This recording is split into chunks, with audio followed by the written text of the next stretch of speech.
ဒီကနေ့ကျွန်တော်ဖတ်ပြချင်တာကတော့တက်ကောခေါ်တဲ့အွန်လိုင်းမဂ္ဂဇင်းတွင်ဖော်ပြထားတဲ့ဆရာရဲသူအောင်ရေးသားထားတဲ့အိမ်ရဲ့အဝေးမှာဒရမ်မာမပါတဲ့ဝတ္ထုဆိုတဲ့ဝတ္ထုတို့လေးပဲဖြစ်ပါတယ်အိမ်ရဲ့အဝေးမှာဒရမ်မာမပါတဲ့ဝတ္ထု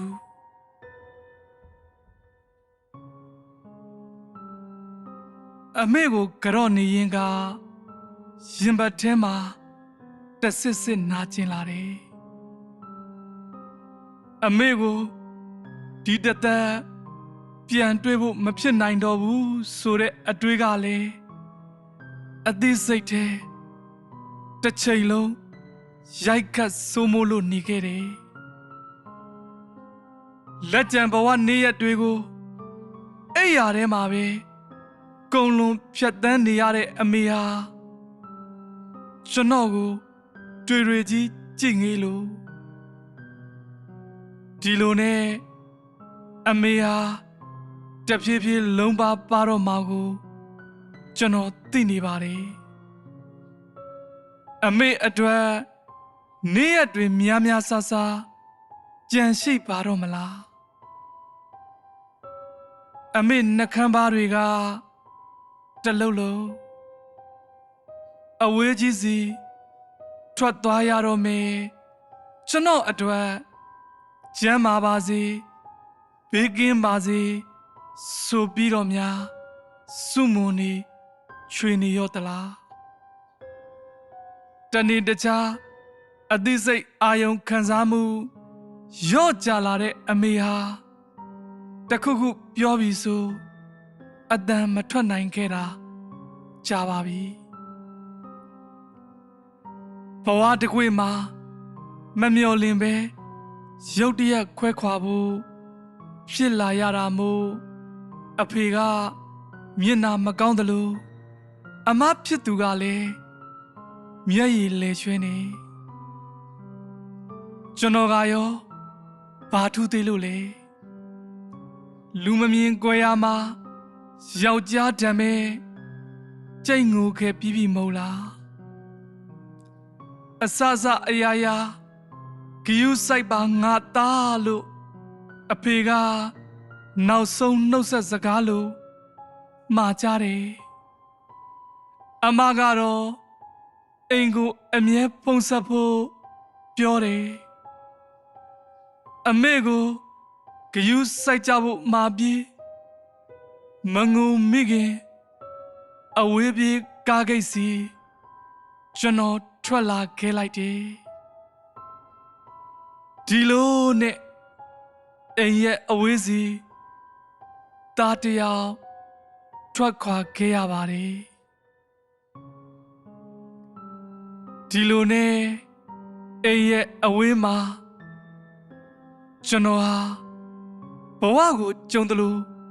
ဖြတ်တန်းရတော့တယ်အခြေအနေအရာအိမ်ကိုစွန့်ခွာခဲ့ရတဲ့ကျွန်တော်ဟာအခြေအနေအရာဘဝကိုပင်ပန်းကြီးစွာရုန်းကန်ရဖို့ဖြစ်လာတယ်။ကုန်ထမ်းသမားလည်းဖြစ်ဘူးသလိုစံပွဲရုံမှာစရေးအလုပ်လည်းဝင်လုပ်ခဲ့ဘူးတယ်။အမကဖုံးဆက်တဲ့အခါအစင်ပြေရလားမောင်လေးလို့မေးတဲ့အချိန်တိုင်းအစင်ပြေတယ်လို့တရံမလက်ပြန်ဖြေဖို့ကိုလည်းကျွန်တော်မမေ့ခဲ့ပါဘူးမမတို့ပိုက်ဆံပို့ပေးရမလားကျွန်တော်အစင်ပြေတယ်မမအိမ်အတွက်သာလောင်းငါအောင်တုံးကြပါဇက်မြုပ်နေထိုင်မှဖြစ်မယ်ကျွန်တော်ဟာတမျိုးပြီးတမျိုးပြောင်းရွှေ့ရင်လမ်းဘေးဈေးတယ်လေဖြစ်ခဲ့ရတယ်ခိုက်တုံအောင်အေးတယ်မိုးတဲ့ညတွေမှာဈေးချင်းနောင်ကြီးကိုပခုံးမော်တင်မနိုင်မနှင်းထမ်းဖို့ရင် နီယုံမီအောင်တဝင်းဝင်းနဲ့အထုကုစေယုံဆိုင်ပုတ်ကြီးကိုကြည်ငေးပြီးငါဆရာဝန်တယောက်ပါလားဆိုတာကိုမေးလျော့နေခဲ့မိတယ်အဲ့ဒီနေ့ရက်တွေမှာအမေကိုဂယူးဆိုင်တော့မမဆိုပြီးအမြဲမှာခဲ့ပေမဲ့အမေတက်တာရဲ့လားလို့တစ်ချိန်မှမမေးဖြစ်ခဲ့ဘူးနာရာရှည်ယောဂတဲ့အမေအတွက်အသက်ရှူခွင့်ရမယ့်နေ့ရက်တွေသိမ့်မကြံတော့ဘူးဆိုတာဆရာဝန်တယောက်ဖြစ်တဲ့ကျွန်တော်ကအတိဆုံးပဲမဟုတ်လား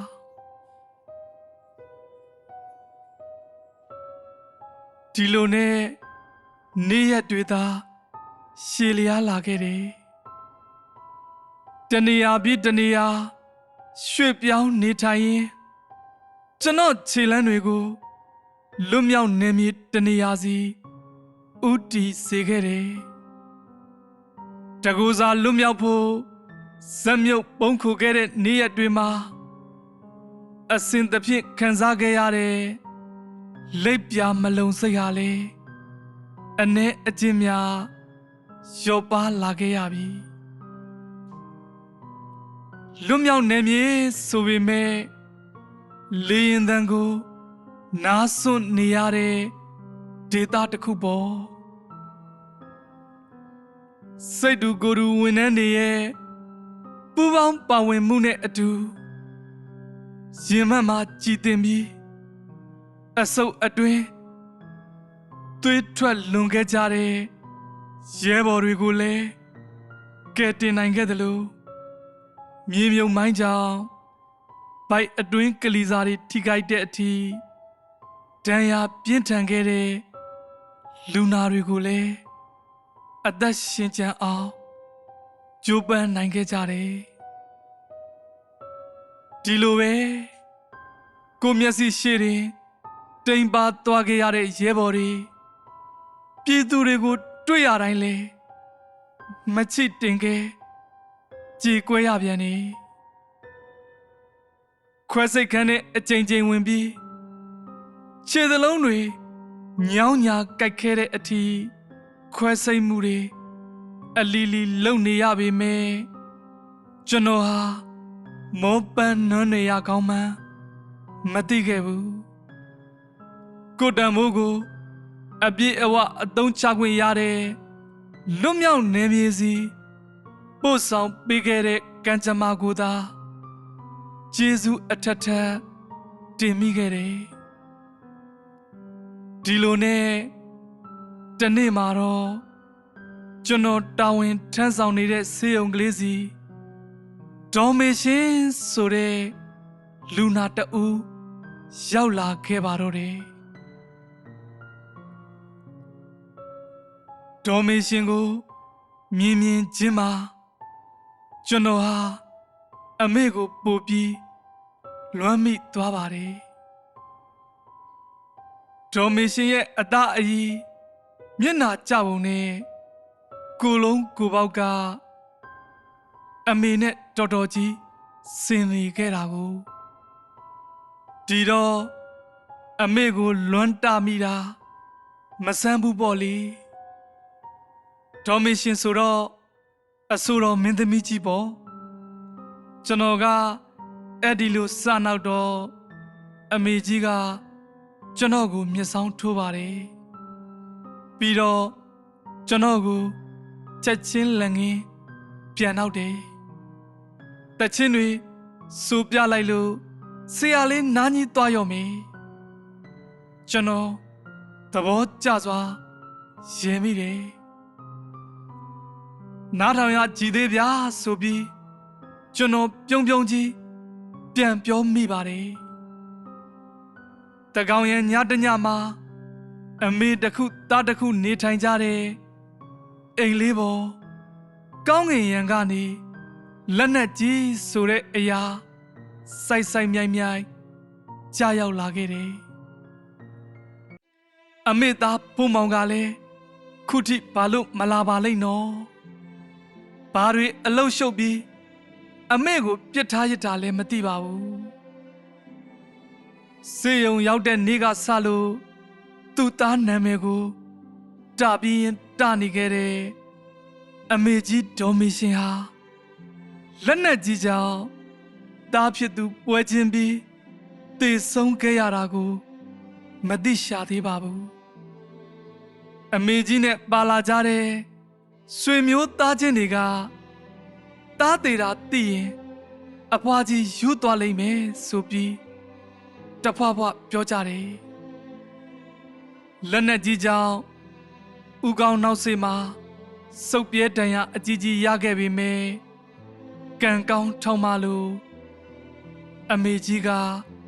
အသက်ဘေးကနေလွတ်မြောက်ခဲ့ပါတယ်ဓမ္မရိုက်ပြီးစစ်စစ်ကြည့်တော့ဦးကောင်းရိုးကြိုးအပ်တာမျိုးမတွေ့ရ